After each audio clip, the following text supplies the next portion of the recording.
Hello students, আজকে আবার আমি একটি নতুন ভিডিও নিয়ে চলে এলাম। আজকে আমি আলোচনা করব 6 সেমিস্টারের জিই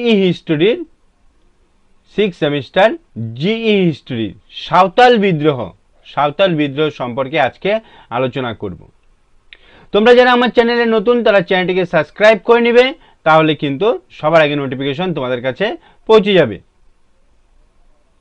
কি বলছে? সাঁওতাল বিদ্রোহের সংক্ষিপ্ত বিবরণ দাও। সাঁওতাল বিদ্রোহের সংক্ষিপ্ত বিবরণ দাও। কি বলছে?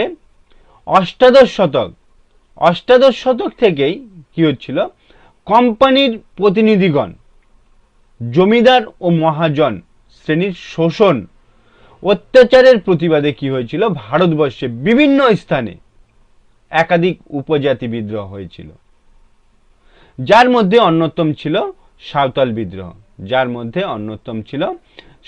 বিদ্রোহ। সাঁওতালরা ছিল একটি উপজাতি। মানুষেরা কি হয়েছিল, মেদিনীপুর, বাঁকুড়া, ধলভূম, ভাগলপুর অঞ্চলে বসবাস করত। তারা দীর্ঘদিন ধরেই কি ছিল, সাম্রাজ্যবাদী শাসন ও শোষণে অধিষ্ঠ হয়ে উঠেছিল। জমিদারদের খাজনার হাত থেকে রক্ষা পাওয়ার ভয়ে কি হচ্ছিল, সাঁওতালরা চড়া হারে মহাজনদের কাছ থেকে কি করত, সুদে টাকা ধার নিত।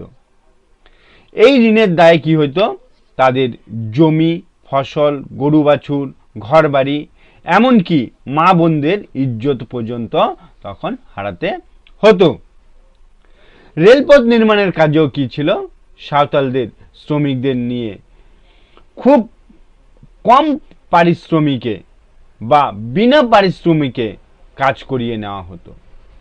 এর ফলে কি হতো, সাঁওতালরা কিন্তু ধীরে ধীরে বিক্ষুব্ধ হতে থাকে। তারপরে খ্রিস্ট ধর্মের প্রচারে খ্রিস্টান মিশনারিরা সাঁওতালদেরকে ধর্মকে নিচু করে দেখিয়ে তাদের খ্রিস্ট ধর্মে দীক্ষিত করত, যা ছিল সাঁওতাল বিদ্রোহের একটি গুরুত্বপূর্ণ কারণ। তারপরে কি ছিল, এই উপজাতি সম্প্রদায়ের মানুষরা কি করত, বন জঙ্গলের জমিকে চাষযোগ্য করে তুলত। তার উপর কোম্পানি ও সরকার নিযুক্ত জমিদাররা রাজস্ব চাপাত, যা ছিল এই বিদ্রোহের একটি গুরুত্বপূর্ণ কারণ। সাঁওতাল বিদ্রোহে কি হয়েছিল, ভয়াবহতা। কোম্পানি বাধ্য হয়ে কি হয়েছিল, সাঁওতালদের বিশেষ অধিকারের স্বীকৃতি দেয়, পৃথক সাঁওতাল পরগনা গঠন করে, মহাজনদের শোষণের নিষেধাজ্ঞা জারি করে। সাঁওতাল বিদ্রোহের ফলে সাঁওতাল বিদ্রোহ বাংলা কৃষক আন্দোলনের এক গুরুত্বপূর্ণ বিস্ফোরণ। এই বিদ্রোহ কি ছিল, ব্যর্থ হয়েছিল।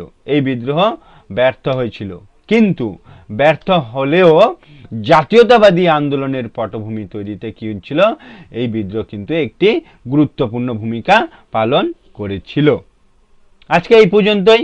যদি তোমাদের বুঝতে অসুবিধা হয় আমাকে কমেন্ট করে জানাও, আমি কিন্তু সে বিষয় নিয়ে আবার আলোচনা করব। ভিডিওটি ভালো লাগলে লাইক করবে এবং বন্ধুদেরকে শেয়ার করে দিবে। আজকে এই পর্যন্তই, পরের ভিডিওতে আবার দেখা হবে।